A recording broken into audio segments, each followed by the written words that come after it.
What's up, amigos? Commander Jaime here, and I'm super excited with a guest today, and it's Crow. Crow, do you want to say hi in a few words? Hello, what's good people? Hope everybody's doing well, and happy Easter for those who are celebrating Easter. Thank you so much for having me on. Yeah, for sure. Absolutely. Yeah, especially since you hosted one of the first premium events that with the new ban list that has been recently announced. We're in the middle of April, and May is literally 2 weeks from now. Right. So people are itching to find out, results, what that looks like. Before we dive into like the actual topping deck list, can you mention a little bit about the event, like how big was it, and any interesting restrictions you guys had as well? Absolutely. So first and foremost, it was a 1K tournament. Normally what we do is that we do know, like for premium events, we do know OT, obviously. I think it's just more fair balance. You can actually see how gameplay actually flourish instead of going like, I can just randomly get RNG'd out of a one of. You can actually physically play the game. So that's what my event is. And what I want to mention is that I also implemented the new ban list because since Worlds was coming up, this would be good practice for those individuals that are going to Worlds. They want to show up. Hey, perfect opportunity for you. And also, it also just kind of like levels out the field to see how the format actually might shape up for Worlds. So it's kind of like a prerequisite to see what might happen. No, absolutely. That makes a lot of sense too. And one of the things that's really unique about you guys' events, you guys don't do the no OT restriction, right? I think it doesn't change the metagame, really. If you have it or not. I think it's more of like the 6 damage heal or the quality of life. Yeah, basically. So at least the gameplay there is a lot more less RNG. I guess we can call it that. So we can start diving into the actual topping deck list. And I can just briefly mention too as well that we did have like 44 players that did come out to the event. So thank you for those who did come out to the event and show love and support. It's always greatly appreciated seeing the community come together. We did have top 8 split. I did give them that option. Normally we would play it out, but we had a huge card game festival at the venue that I was at, so parking was really bad. So, I just want to get that option because I know a lot of people drive like 5 hours out to come to this event. It's crazy. Oh, that's a good point. Yeah, because you guys split top 8. That's worth noting too. So yeah, and that's fair. Especially if you play a whole day of premium too. Right. So it's all good. So what's interesting, I guess the biggest thing that I noticed with top 8 is it's Nightrose, Highlander, and then Nightrose again, Highlander once more, and then Nightrose again. So I'm sure people are not too surprised, but there was also worth noting that technically there was a 4th place Norakami. It's just that their G-Zone miscounted and unfortunately had to be DQ'd, correct? Yep, just a minor hiccup. When you're clicking through deck log, you probably hit 2 of this and then 1 of that. And just common error. Yeah. So technically there was an Norakami in top 8, essentially. So that way people can get a better feel for it too. So I'm pulling up the deck distribution actually first before we go into the topping deck list. Do you want to lead this off, Crow, or should I just go down the list? Or yeah, I can help out here. So I was walking around trying to see what was all being played. Initially, I thought it was a lot of Spike Brothers until I actually did the math, sat down and looked through all the deck codes, and I was like, wow, there were 8 Grand Blues, 4 Kamis, you had 5 Spike Brothers, you had 3 Bermudas, one of those being Raindear, which is a deck we slept on.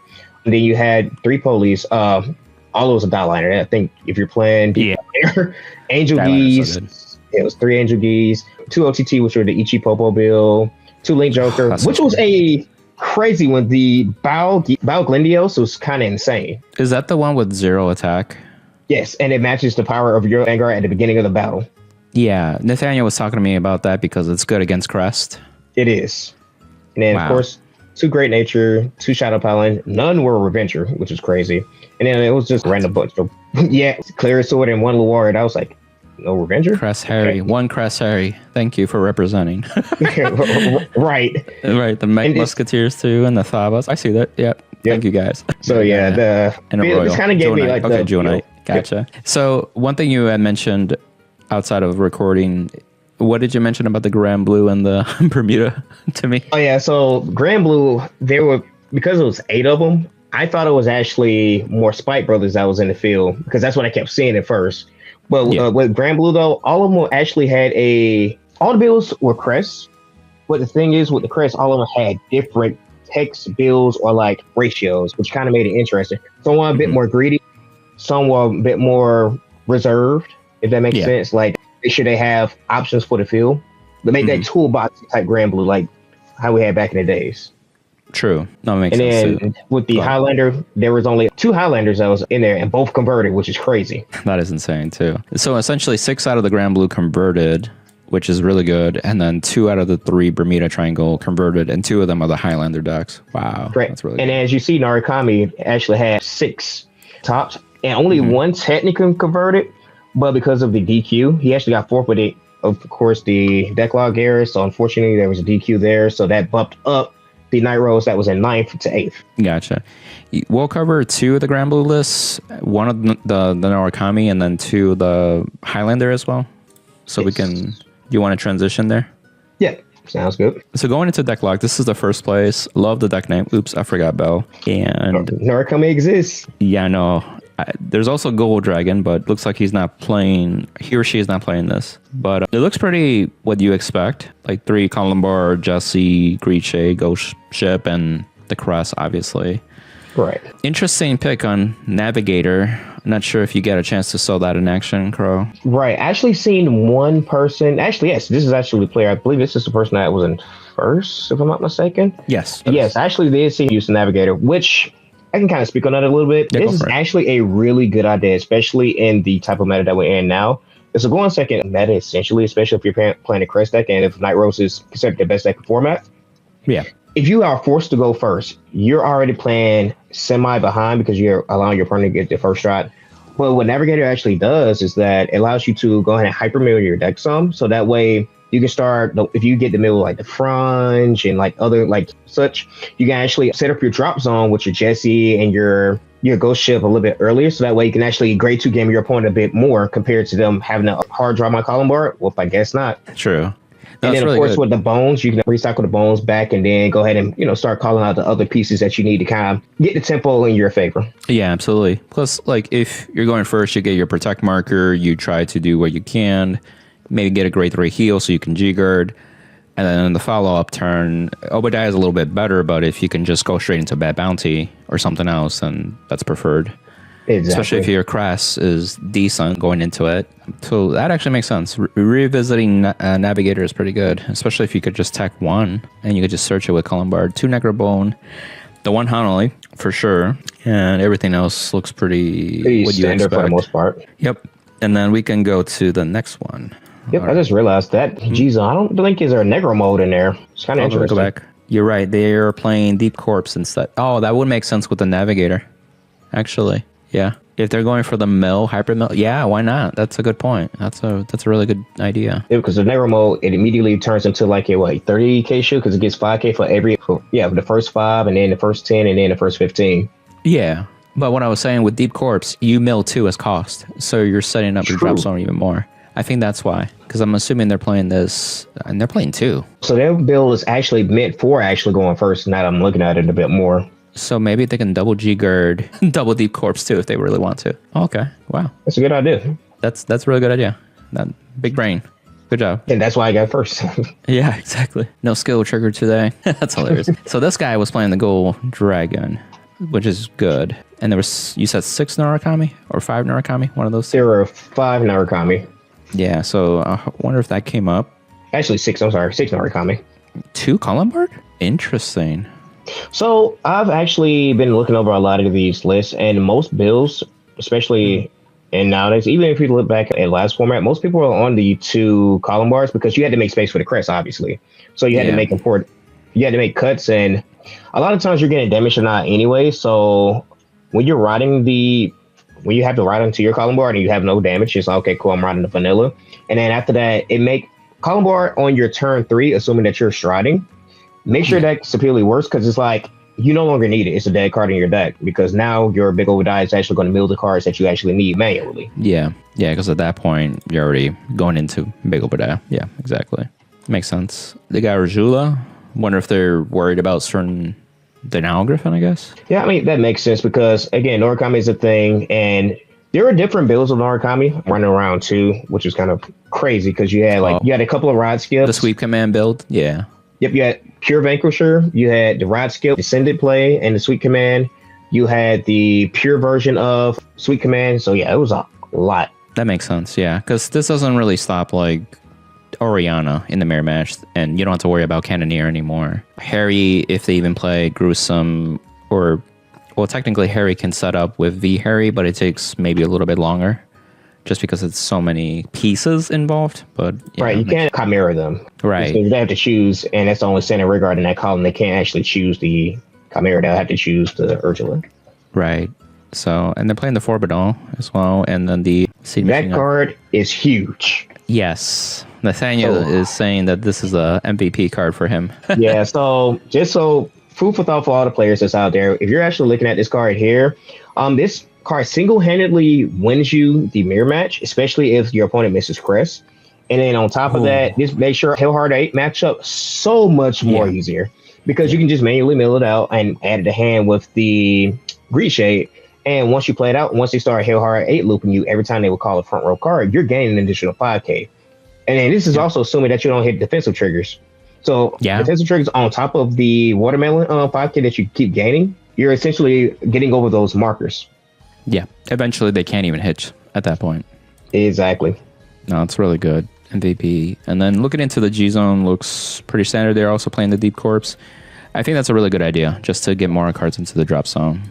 Especially now that we actually lost Lily, so we had to improvise. It was like, okay, what does Grand Blue actually have? Oh yeah, Corpse and Negro mode. Yeah, they're playing both. That's a good idea. If you need more shield or if you need the mill, makes sense. Cool. All right, got me geeked. Okay, so you want to take the lead on this one, Crow? Yes. So after looking at his list, I realized that he is playing a pure Vanquisher list. This allows him to actually use the Demolition Dragon, which is huge in this meta. Having just that on-hit pressure and getting additional draws is phenomenal. And of course, he has his 3 Asperatias and then the 3 Chohos. Having these restanders like in the early game is huge, especially if you're going like Excel 1 or Excel 2, setting up your Exterminate Dragon. And what the guy that was playing this deck, what he told me was that he's taking advantage of all the Grand Blue players, because nowadays we're looking at the meta that the best decks are Grand Blue, Narukami is there obviously, and Hellheart 8. Those are like the top decks that people are mostly looking into. Mm-hmm. And if most people bring in Hellheart 8, you're thinking in my mind, okay, I don't really need to run like the Ursula or the Impixes or the Bell or Ghoul Dragon.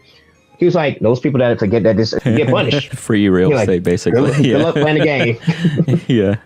No, that's smart. That's very good. I expected Narukami too. It just depends who actually takes it, Right. And I'm actually surprised that like none of the riot skips converted. But then again, as somebody mentioned to me before, it was like, why am I playing the game against myself and my opponent? If that makes sense. Because it's like my pieces to play the game. The Meteor Dragon is actually pretty good tech too. Yeah. Did they say why for this? He didn't specifically say why, but I assume it's just for the extra bomb killing just cards. Does he kill the column? I cannot remember if he kills the column. They lose the continuous ability, so you can stop like a Hanali if they kept it on board. But is it resist a continuous ability as well? They only... Yes. Actually, yeah, you're right. It gets over resist. Yeah, because they lose it first and then you pop it. Yeah, you're right. And then also, he's actually running the Peter Tech, the Elemental gray one. Oh, Peeker. Yep. Peeker is actually a funny card.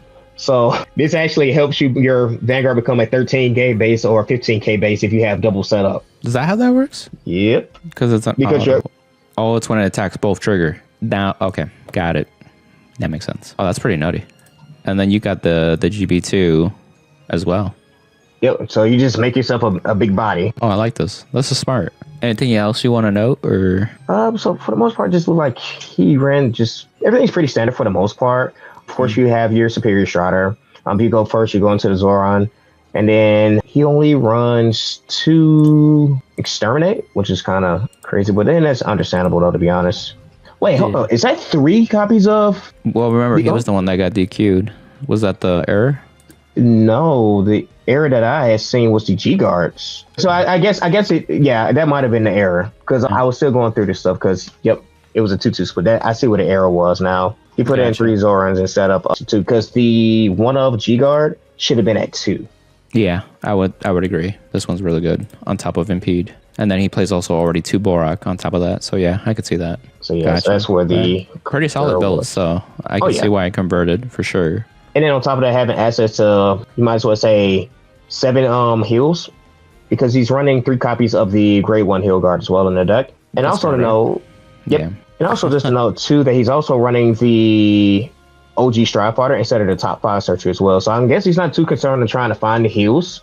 Oh, I see it. Yep. Right here. Mighty Yep, Bolt. that's the Mighty Bolt. That's yeah. the OG. Yeah. He just wants to have the consistency of the Vanguard he wants because he plays one of the Excel ones. Which makes a lot of sense, to be honest with you, because getting extra Excel markers after having the 2 is huge. Oh, yeah.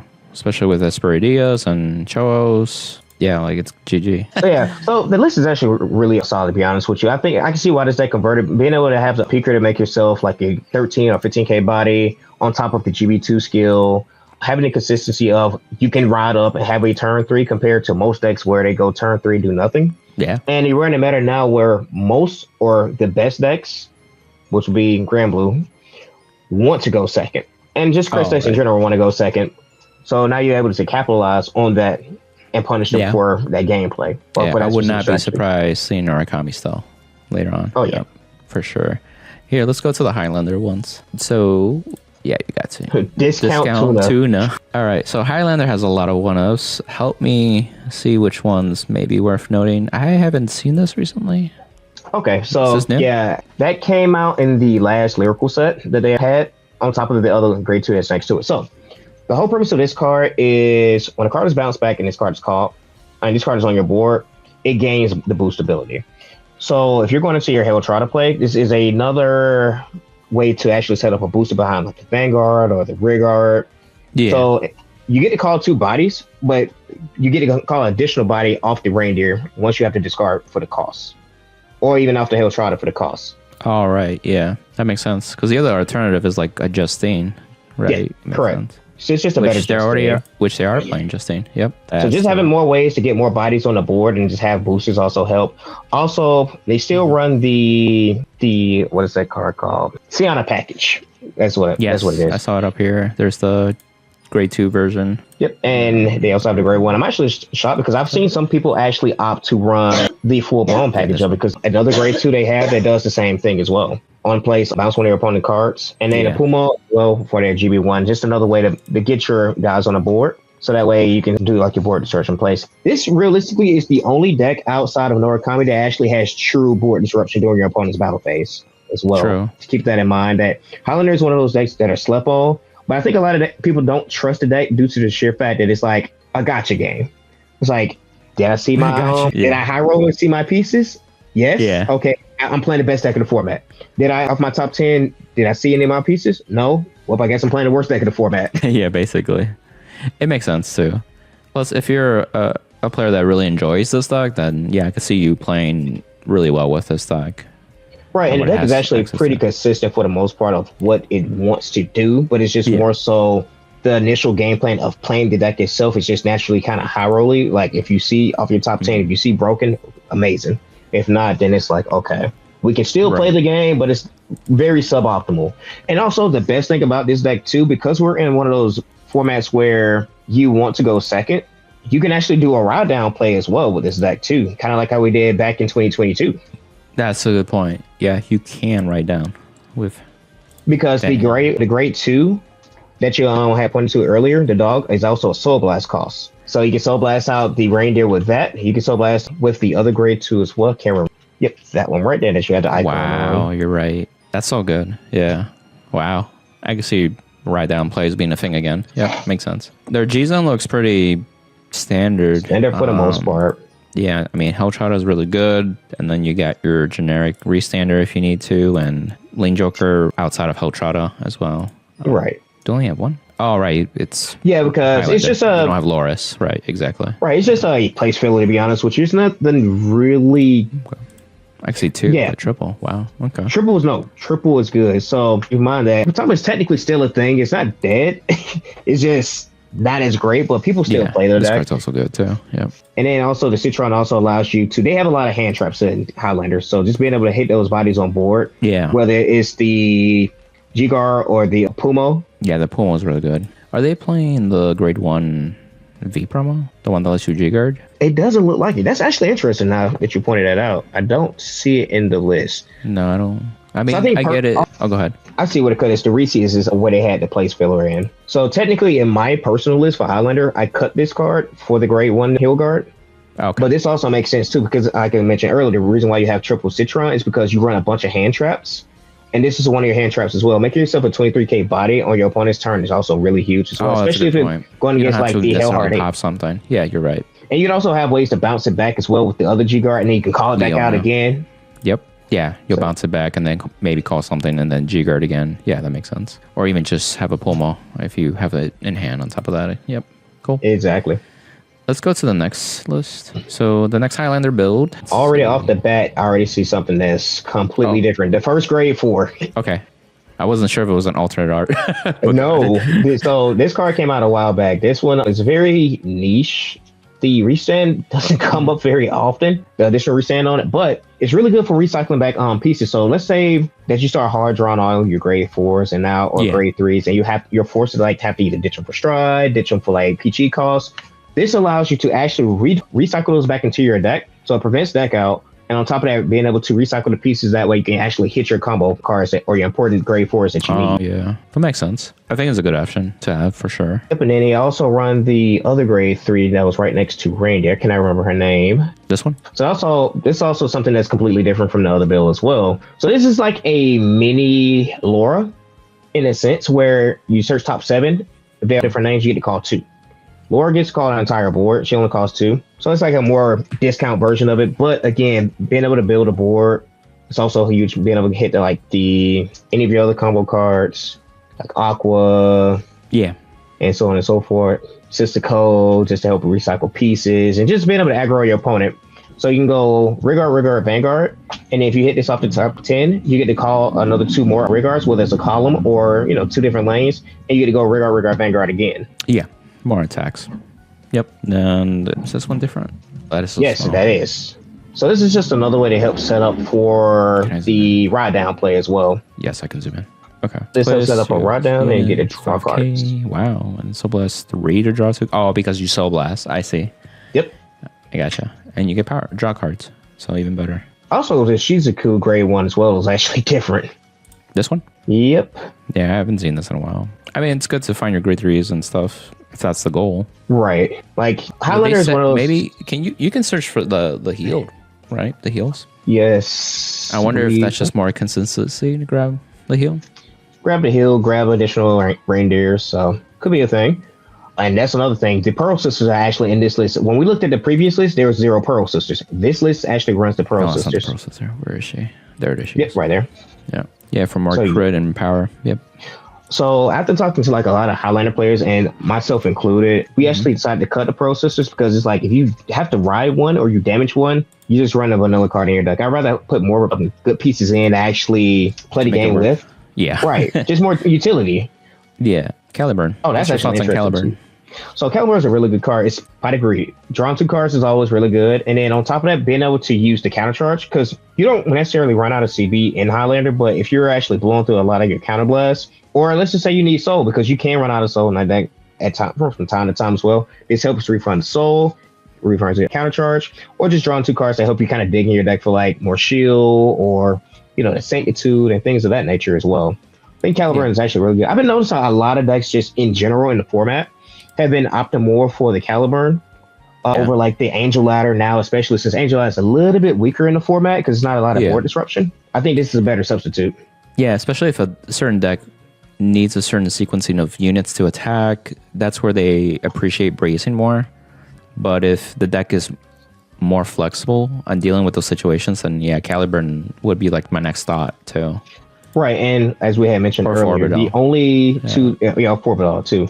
As we mentioned earlier, that there's only 2 decks in the format now that truly have board disruption. Highlander being one of them, and Norakami being another one. Nobody plays Kagero, so nobody really has to worry about that. I feel like if you're playing Kagero, you're throwing. Like I love Kagero, don't get me wrong, but it's not in a good spot still. Yeah, so bracing would work on both of them, like Helltrout or Highlander and Norakami for sure. So correct, but it's just depending on. So you have to base it based off of what you expect to see the most. If you're going to locals, if you see most of your locals is on Norakami, maybe Angel Ladder is probably the best option. But if you're going to a field where you don't really care about the board disruption, which is Highlander is one of those decks where they don't really care about board disruptions because they can play around it. Because they either can go wide or they can go tall, meaning that they can stack the force markers on the van, or they can, spread them on the wings. Yes. Yeah, totally. I was more speaking about like different decks that really require certain sequencing of attacks. A good example is like Aqua Force, right? Oh, yeah, true. But in this case, like Highlander has that flexibility to go Caliburn. So I can see why the Caliburn is like really clutch here. Yeah. And again, see that card is a very, very niche. It never comes up, to be honest with you, but it's just one of those funny cards. If you hit it, you hit it. If you don't, then okay, it is what it is. Can you go back to the triggers real quick? Yes. Because I think everything has to be different. So yeah, they have an opportunity to whiff Federica, because Federica, if I'm not mistaken, says all 10 have to be different, including the triggers. Yeah. It just says all different card names. That's it. Yep. So I probably might have cut that card for something else, but it's one of those things where if you hit it, you hit it. 3 and 4. Yeah, I see. It must be a very unique thing. Also, I just realized they have a G-Star as well. Talking about this one? Yep. Akari? Yeah, it looks like they main deck it because they're still playing the V-Starter. Right, so I guess it's just for the additional soul and just a draw. So digging for more cards is always pretty good. Yeah, Akari is pretty good to add. Yeah, I think that's pretty much it. That definitely stands out a little more too. So Highlander is just one of those decks where there's so many different ways to build it. You build it to like your personal liking. Yeah, absolutely. We went over to the distribution and we went over the top 8 and we went through some of those lists as well. And so, of course, you can check out the deck logs. I'll put them in the description, whether it be your Twitter posts or just the links in general. We'll wrap up with the video with, the expectation moving forward. I think that would be good. Like, what do we expect at Worlds and maybe like Summerfest? I know that Premium, unfortunately, is cut in half, basically. Right. But we could still speak about the Premium format itself, right? So, this, I feel like Nightrose we'll still see for sure, and Murakami for sure. And then Highlander is one of those decks I feel like if players are still playing the deck, then they more likely will take it. So what about other decks that maybe didn't show representation as much with this event? So like, what about Angel Geese? What's your thoughts on Angel Geese? So Angel Geese is one of those, it's a very solid deck. So last season, I would have put it in my top 5 decks for the format, but now it's scaled back some because of how the field is. The field is more open, and Geese is more prone to kind of getting blown up in this meta, especially like if you're going against like GBA spikes. Once you hit Geese, there's zero way for you to actually stop them because you're no longer getting trigger power. Right. And if they're setting up like multiple force markers, they're guaranteed hitting you a bunch of times. Oh, I see what you're saying. Yeah. And because Spikes was less popular last format, and especially with the Crest meta that we were in, because it was so fast, that GBA Spikes couldn't keep up. So more people were playing the more traditional Rising Greedon version. Yeah. Angel Geese can still perform. I think that can top. Can it win an event? I don't think it can win an event, but topping, I can definitely see it topping here and there because I think now the newer players that have come into the game that hopped into Premium, since they hopped in during the Crest meta, they've seen more Angel Geese have, a bit more representation. Of course, a bunch of them also qualified for Worlds. Now that they're seeing it, they know how to play against it. Geese is one of those decks where it's a gatekeeper deck. Like, if you know how to play against it, kudos to you. But if you don't, you're going to get punished. Yeah, you're going to learn along the way. It's like, what? You're 30K? What? Right. I get pinged for 5. Like what? Yeah, like I also like think about like if the deck can be, doing the whole binding of the Zero Dragons fast enough. That's also a key factor. But I feel like it has a lot of like decks that can like hit over and much more quicker still. And that's a good point that you've made too. There was another deck I had in mind. Oh, Mega Colony. Well, that's another good deck to mention. I don't think I saw any in the distribution, right? That deck is dead. Is officially. Yeah. As much as people complained about that deck, it is officially one of those decks that's kind of now. I do believe Logan and Peter and Junie, those 3 guys, they can cook up something. I think they might be able to cook up something with the deck, but it's in a rough spot right now. I think the best version of that deck was the Myth Colony, and I think it still probably is the best version of that deck. Like, there are some people that's kind of like tinkering around with a Geese version of the deck. Funny enough. Yeah, some people think about playing the mill version of the deck as well. But I think the most efficient version of the deck is the Myth Colony. So, but with Grador being at 1, she's now your finisher, and it's kind of rough because being able to top your opponent, G-Garden was like the best thing with that deck. The stun was annoying, but stopping your opponent for G-Garden was the biggest thing. Yeah. when you have both, basically. Yeah. Yep, on top of the multi-attack on top of it as well, and the Malamantis. So that was like really annoying. Yeah. Plus it depends on like the deck, the matchup. Like obviously like a deck like Harry and Nightrose would struggle more against Mega Colony, but if it's another deck that didn't really care as much, even Bermuda and Golds can play around it because they can call from hand, you know, like little things like that. So it's also matchup dependent for that deck. And then now it's like you only have one Gridora, and I can see it managing with two like it was before, but yeah, I see your point. I still feel like even with that card at 2 up, it was just way too strong. I think that card was one of those cards that needed to be at 1, along with Katrina as well. I think Katrina is one of those cards where it needed to go to 1.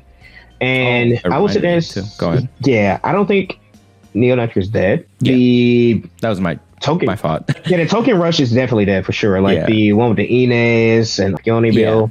That version of the deck is in the bin right now. You know, there might be some people that might cook with it still, but it's not as efficient. I feel like Bushiroad had an idea that was like, okay, we don't want to kill Neonectar. What's the best way they can still play Neonectar? And still, you know, give them Katrina at a 1-off Musketeer. They gave us the deck set for that. Yeah. So Katrina should have been a what you call a quote unquote finisher, not a card that you can just keep spamming over and over again. Yeah, literally. Need it for and free. Musketeer's one of those decks where normally you're dying off the first Katrina anyway. You usually don't die off the second Katrina because their first setup turn is going into the Musketeer stride. Yeah. So that way you can get the double force marker, and then after that, the Katrina is normally a kill stride. And even still, if you don't kill off the Katrina, you also still have Ladislava. Yes. Yep. She's also able to set up as well to do the whole multi-tap play because you can search out the Cecilia reverse and slamming on the rear guard as well from that. Yep. So so that deck is a little bit opened up. I do expect a couple of Musketeers here and there if people, you know, are Neonectar fans. Yeah, I'm exploring that right now too. And Musketeers didn't take too much of a hit because even before Katrina came back, I was playing with the Ladislava build, and you can have pieces to make that more consistent. And now we can do the superior stride with the virginal Cecilia too. So it's something that I can adapt a little bit better. And I think both Mega Colony and Neonectar have that one stride problem where like a lot of their strides don't do as much compared to Gridora or Katrina. And it's like they really need a new stride, both of them. And that's why I think even those players would love premium support. Exactly. Yeah. I think another deck that's probably slept on in the format currently that I do expect to see at Worlds, I myself am also considering taking this deck too, is Raging Form. Raging Form is really good deck. Like my deck is somewhere around here somewhere, but I love that deck wholeheartedly. You know, you've seen it's it. So fun. Deck's ready. Yeah. And as I mentioned before, we're in a meta now where if Granblue is considered the best deck in the format, they want to go second. That's perfect. If you're going second, sure, I would take first. You give me 1 damage, I see it. Not Angel Ladder, Jesus Christ. Bless Favor. Dark Bless, yep. Dark Bless is Bless Favor. And I got cursed by that card. I've got hit with that. Yes, Dark Bless. Right. Dark Bless, Angel. And you only need the 1 CB to do 3 Vanguard spams. Absolutely. 1 CB. Especially if you don't need Slay Hacks to resolve, you got everything you need. Exactly. That deck is really strong. I do expect a couple of Raging Forms to be there. Let's see. Hellheart 8 especially if you want a deck that's like quicker too. Like you either win fast or you lose fast, you know? Exactly. Spike Brothers, Hellheart 8. I expect Highlander, as we mentioned before. I definitely see that. Just trying to think of some of the Riot Skip, like all the Norikami decks, all versions of the deck are literally viable.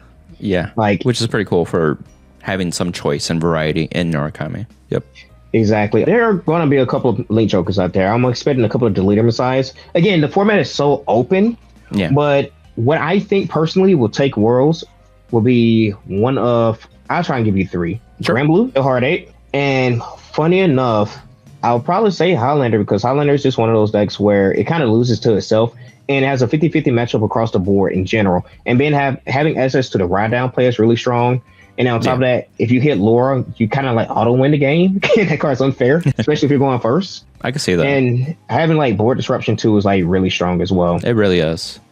The fact that they don't have to like sacrifice certain things, like compare like Nightrose or Harry, for example, like it puts those decks in a much better position consistently wise, right? Right. And you mentioned Harry too. I think some people will cook. The stage build isn't as good, but I think the deck is kind of slept on. It did lose its best engine, which was the Gruesome Death Scythe. Just being able to bomb your opponent's column. Non-targeting, by the way. Get to it. It's just that with V Harry, you don't have the Magia keyword. So the Jigger can call it directly. Correct. So they had to do the whole grade 2 Chimera play to bring it out and all that. So it takes a lot of setup. Right, but it's like more so on the defensive end is what I was speaking on, and it's like losing that defensive capability of that card kind of sucks. But I look at Chris Harry like how I did with Nightmare Dolls back in 2022, where the more damage you give me, the more I can pop off. So if you put the pigeon in the soul and you have a pigeon in hand, you can call one down, swing the pigeon, turn it into a dragon. Dragon gets a marker, swing dragon, swing dark. What's her name? The shrine that Dark Lord. Dark Lord, yep. Swing Dark Lord, go into your vet, put the Dark Lord on the marker, you swing, then you turn your vet, you turn that into the pigeon, you put one in hand of soul, call the pigeon again, swing there, make another dragon. And if you have the Chimera on the side, assuming you have the CB accessible, you can call the pigeon for soul that you put in earlier and do another pigeon dragon swing. Yep. So it's like Nightmare Dolls all over again. But the thing is that it has zero ride up. Like if you go to grade 3, it feels bad. Yeah. Like your best option is go pigeon dragon go. Yeah, and even that's not as like I feel safer with Nightrose running up. Exactly. Yeah. Exactly. I think that's a good spot to like stop at a stopping point at least. You know, I'm excited what other people really think about that too. And I think even after Worlds with the Summerfest, we'll see a little bit of that flesh out more. I think there's not much other to say, right, Crow? Yeah, especially right now, we don't know what premium product, assuming we get premium product this year. Hopefully we do. Bushiroad, please. Right. We're going to cross fingers. But as of right now, I think the format is pretty fun. It's open. This is by far the biggest and best ban list I've seen in quite some time. I agree. Yeah, it's been like 4 years, basically. Yeah. Right. And of course, all the players on the West, they enjoy the premium format. And I think like my event was kind of like a prerequisite to see kind of what Worlds could, shape up to be. And also just to see how the players feel about premium and just going around asking people, everybody enjoys the format now. I literally had somebody book a last minute trip to Georgia, find a hotel and everything, because he hit me up, Crow, are you implementing a new ban list? I say, yes. He goes, all right, booking my hotel now. He actually was not going to come to the event if if we were still doing the whole Crest meta thing. Right. It's such a different metagame now that it is. A lot of decks can shine and, we just can enjoy the game an extra turn, really. Right. Which goes a long way, too. Yeah, cool. But that's pretty much it for the most part. Everything I can kind of think about off the top of my head. No, that's all good. I think that's a good stopping point, and people can check out the deck list if they want to look more into it as well. Thanks again for hopping on. I always appreciate, and thanks to you and Kingslayer Cards for getting this event going and for future events going on. Any events you want to promote, actually, real quickly? I actually have a couple of events to promote and just a couple of shout outs too, if you don't mind. Yeah, go for it. Absolutely. So first and foremost, I'm going to go ahead and promote the event. So July 26th and 27th, we are hosting a $6,000 cash tournament. So I did speak to the venue yesterday. So we can cap out only at 196 players because we have like other TCGs and stuff that's going on during that time. But if we can kind of reach that cap, I talked to Richard and he's actually willing to double the prize pot. Like $6,000 is already the biggest cash pot that we've ever seen in in Vanguard history, right? Yeah. Imagine doubling 6K. Holy crap. That's so much. If we can cap at the 196 that we are, provided, Richard said he would go ahead and double that prize pot for day one, because there's a day one and a day two event. Day one is going to be standard. Day two is going to be premium. So it's $4,000 for day one. Day two is $2,000. Meet the cap for day one. It goes from 4,000 to 8,000.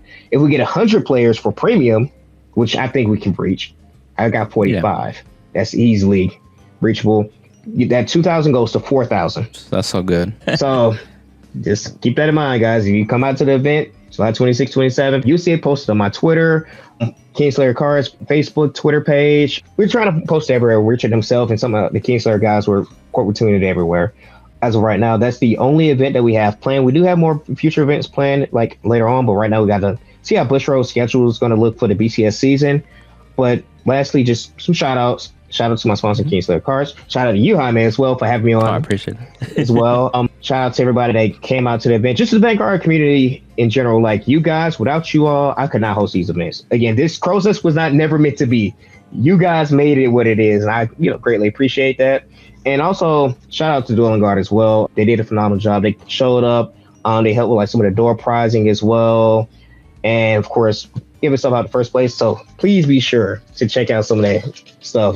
It's great product. Totally agree. I love it. I'm a supporter in that too. Like I also just got the bag recently. My girlfriend deboed it, but great stuff. Awesome. That's it, right? For shout outs. That's pretty much it. Okay, awesome. Well, thanks again. Until next time, amigos. Bye. Peace.